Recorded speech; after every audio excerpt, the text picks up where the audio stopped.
Tomorrow, I'm riding this 1985 Honda Rebel 250, 130 miles to pick up some old Moto Guzzis.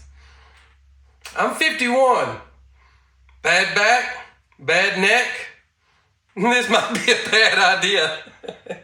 I know what you're thinking. Why not just take the truck? Well, I don't have a trailer big enough to pick up all these Moto Guzzis, so I've got a friend that's going to meet me there with a half-ton truck, 16-foot trailer. So this is the most economical motorcycle I have to take there to save money.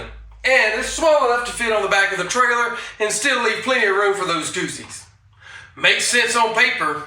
So what are we going to do to make this fit an old fat guy for 130 miles and still have a neck strong enough to load those bikes? Let's try putting a windshield on it. Had an accident and hurt that base vertebrae in your neck. So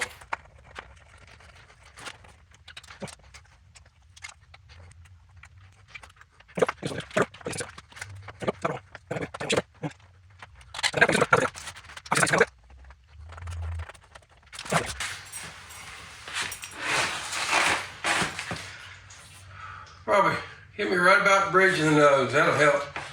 Let me let you in on my secret sauce. This is a heavy-duty memory foam, really thick and stiff. It softens up once it gets hot. So there we go. We have a touring seat. Not only does that help that tailbone and get that off of there, it gives me more room in my knees. So it looks like I can stretch my legs out if need be.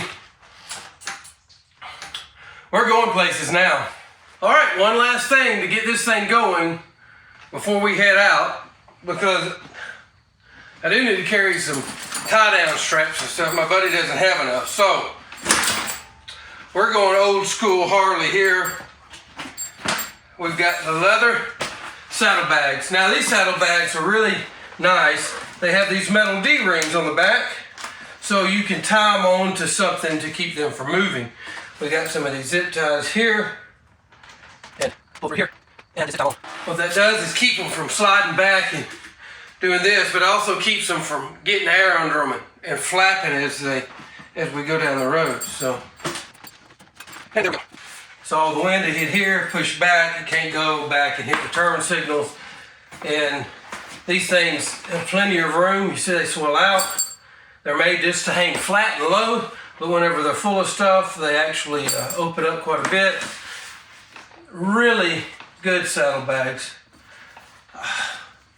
Obviously, I'm not sponsored by anybody, but these saddlebags I bought in Sturgis. Let's see.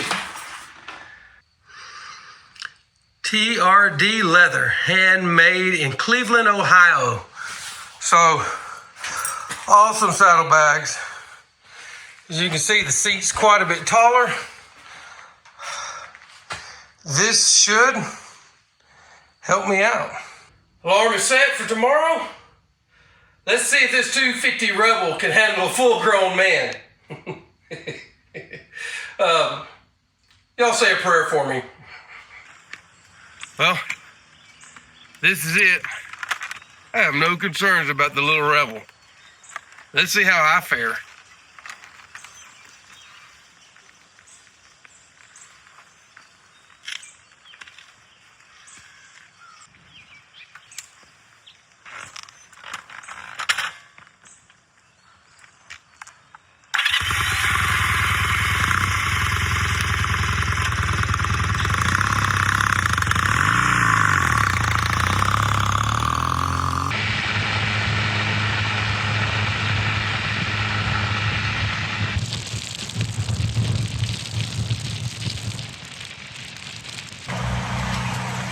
That little Rebel, it does a good job now.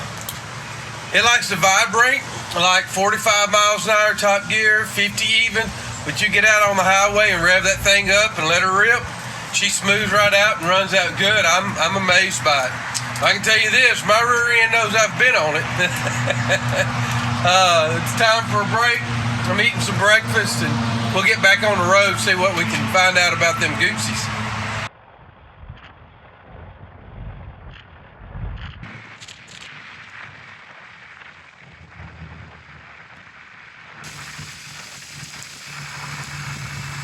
130 miles. One Rebel that punched way above its weight class. And a lot of caffeine later. The Guzzis are loaded. I'm leaving with 3 Guzzis and a truck bed so full of spare parts, I'm sure the truck's going to have a hard time hauling the load. The ride up, that was the easy part. Now comes the real work. Figuring out if I just bought a collection of Italian iron or if I just hauled off a very expensive pile of scrap metal back to the shop. In the next video, we're unloading the haul, diving into these crates, and I'll show you one specific discovery on that T3 engine that's going to save the entire project over $1,000 or become an expensive boat anchor. Hey, I'll see you at the shop.